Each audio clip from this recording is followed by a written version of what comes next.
Pues seguimos desafortunadamente hablando de los De crímenes. los crímenes que han pasado aquí en esta hermosa ciudad. Y ahora vamos a dar un salto como las ranitas para atrás. Nos vamos a ir al 1959, ¿es correcto, profe? Al otoño de 1959, un 9 de octubre, al atardecer va a ocurrir otro de los grandes crímenes en la historia negra de esta hermosa ciudad. Y resulta que había un médico aquí en la calle Artículo 123, en la colonia Talleres, a unos kilómetros de aquí donde nos encontramos, y él llevó el nombre del doctor Gabriel Ballí, un médico muy afamado, un médico de gran prestigio, muy certero en sus diagnósticos, pero que dicen las malas lenguas que por ahí tenía una íntima amistad con un joven estudiante de medicina. De pronto, en algún momento de esa tarde del 9 de octubre del año del Señor del 59, se sale de control. Dicen las crónicas que el estudiante, su amigo íntimo, le dice: ¿sabes qué? Te voy a abandonar. ¿Por qué? Dijo: porque me tengo que casar, la sociedad así me lo exige. ¿Tienes otro?, responde el doctor, y le dice: no, simplemente la sociedad hay que cumplir con ella. Muy bien. Sin problema, vamos a tomarnos una copa, ¿me la aceptas? Sí, cómo no, dijo, y tú te separas, nos vamos y cada quien ser feliz. Oye, total, va, allí en su casa, era el consultorio, va y prepara, me imagino que alguna bebida, algún whisky, pero dicen las crónicas que le va a echar unas gotas de pentotal sódico. El pentotal sódico era un narcótico que se va a descubrir en un laboratorio suizo en 1930. Y a veces en las películas de acción de espías le llamaban el suero de la verdad. En realidad el pentotal sódico es un narcótico muy potente que te paraliza el sistema motor, pero que te deja consciente. Escuchas y ves. Entonces se lo toma, están brindando por la amistad, se lo toma, queda paralizado y dicen palabras más, palabras menos: no vas a ser mío, no vas a ser de nadie. Qué traumático, ¿no? Oye, sí, y con un bisturí procede a degollarlo de oreja a oreja.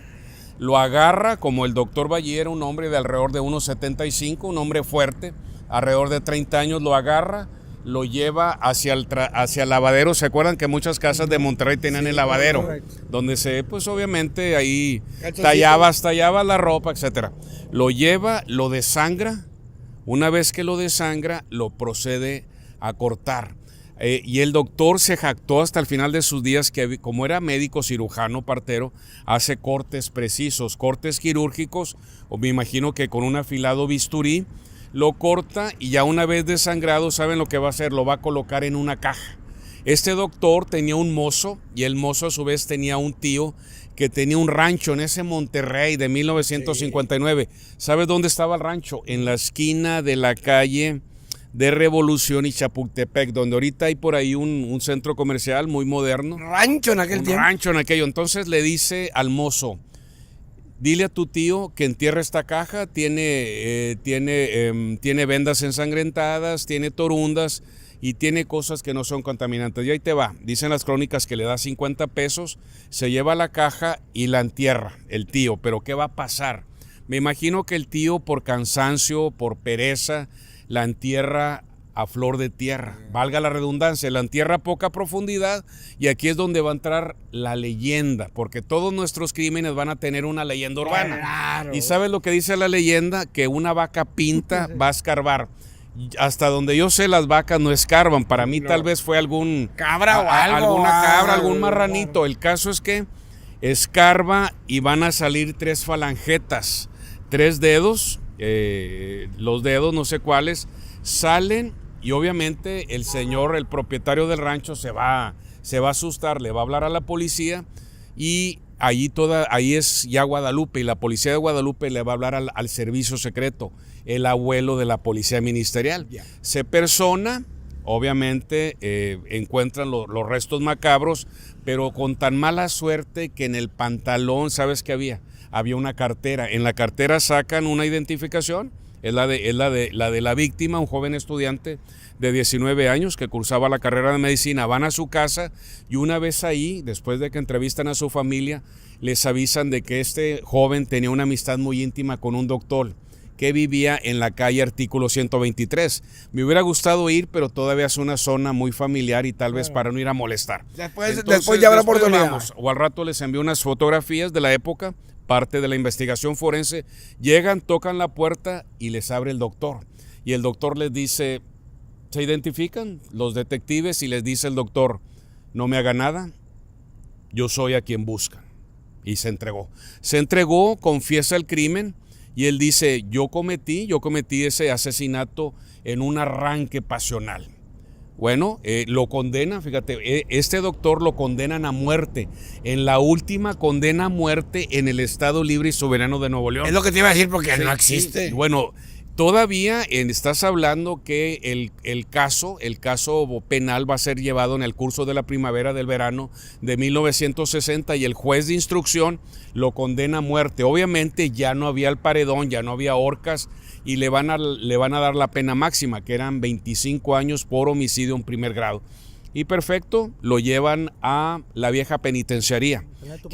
Penal del Topo Chico, que ahorita creo que es el parque, el Parque Libertad, no recuerdo. Oye, pero el doctor, obviamente, pues una vez que está adentro, él pide y le dan el control o lo hacen responsable de la enfermería del penal. Él empieza a atender con ese don que él tenía para tratar las dolencias. Y de médico, ¿no? De médico, un médico. Oye, total, en uno de esos días pide permiso y empezó a atender a su numerosa clientela. Este doctor tenía un corazón generoso y él atendía a muchos pacientes de clase humilde y no les cobraba. Entonces, en esa época, en noviembre de 1959, en la carretera Colombia, allá en el entronque Villaldama, va a ocurrir un caso que se va a entroncar con el caso del doctor Ballí. Resulta que un fugitivo, un ex marín tejano de nombre Dai Askew Simon, un joven marín de 25 años, viene a Monterrey escapando de la ley en Texas, traía ya unos problemas, pero en el entronque a Villaaldama, en la carretera Colombia, ahí hay un incidente todavía un poco nebuloso, pero en ese incidente él va a asesinar a 3 jovencitos de una familia regiomontana. Los asesina, pero uno de ellos sobrevive a las heridas de bala y es el que va a identificar. Y este caballero o este joven tenía el labio hendido, el labio leporino. Y imagínate, en ese Monterrey que venían pocos turistas, un rubio de 1.80, ojos de color, el típico norteamericano. Como nuestro camarógrafo. Así como el camarógrafo rubio, yankee. Entonces lo atrapan en un hotel de aquí de la central de autobuses. Igual lo condenan a muerte, pero como no había ya pena capital, le dan la pena máxima, 25 años. Bueno, en el verano de 1964 va a venir un joven reportero de Fort Worth de nombre Thomas Harris y él representaba la revista Argosy, se presenta en la guardia de la penitenciaría o el viejo penal del Topo Chico, pide permiso para entrevistar al presidiario Dick Askew Simon, el tejano. Oye, de pronto, mientras está esperando el permiso, ve que hay una larga fila de gente, niños, señoras, personas de edad, y le pregunta al guardia, ¿quiénes son esas gentes? Vienen a consulta. ¿Cómo? Vienen a consulta con el médico de la cárcel. Interno de la cárcel. Sí, oye, total, ya le dan permiso, se entrevista con el alcaide. ¿Qué necesita? No, pues vengo a entrevistar al presidiario tejano Askew Simon. Soy fulanito de tal, Thomas Harris, de la revista Argosy. ¿Cómo no? Adelante. Oye, termina la entrevista, va con el alcaide y le dice, quiero platicar con ese médico. Y le dice el alcaide, no, ese es un criminal, es un vampiro, es un monstruo. No te acerques. ¿Quién es él? Ya le dan los pormenores. Dice, ¿quieres seguir entrevistarlo? Sí. Bueno, le dan la autorización y Thomas Harris, que con el tiempo se va a convertir en un gran novelista, de historias policíacas.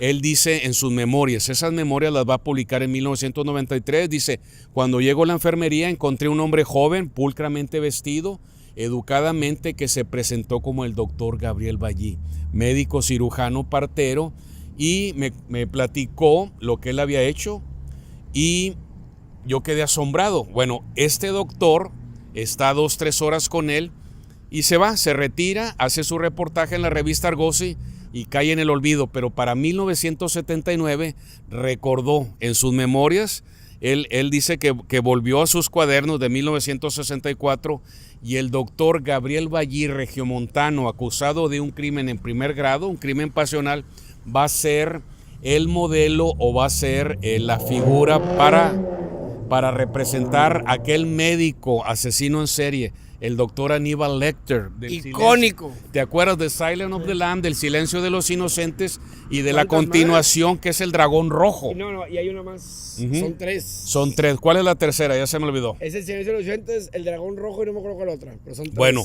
entonces el doctor Aníbal Lecter, que en la película es un psiquiatra que le gusta la carne humana, un asesino serial, está inspirado en el doctor Aníbal Lecter. Pasan los años y cuando cumple 20 años, los gobernadores de Nuevo León, todos los 24 de diciembre, las Nochebuenas, dan un indulto. Bueno, en una de esas Nochebuenas, el doctor, después de haber cumplido 20 años de prisión por su condena, le van a dar el indulto. Él se retira y fue a su consultorio en su casa de la calle Artículo 123 en la colonia Talleres. Oye, muchos años después, alrededor del 2000-2005, va un periodista y lo entrevista y le dice, ¿usted está tranquilo? Dijo, sí, yo ya cumplí mi deuda con la sociedad, yo ya cumplí y eso fue un arrebato pasional. Y el doctor, hasta alrededor del 2012, cuando fallece, él va a llevar una vida tranquila, una vida de bajo perfil. Y ese es el segundo caso que conmocionó. La historia lo va a recordar como el vampiro de la Talleres o el monstruo que devoraba. Digo,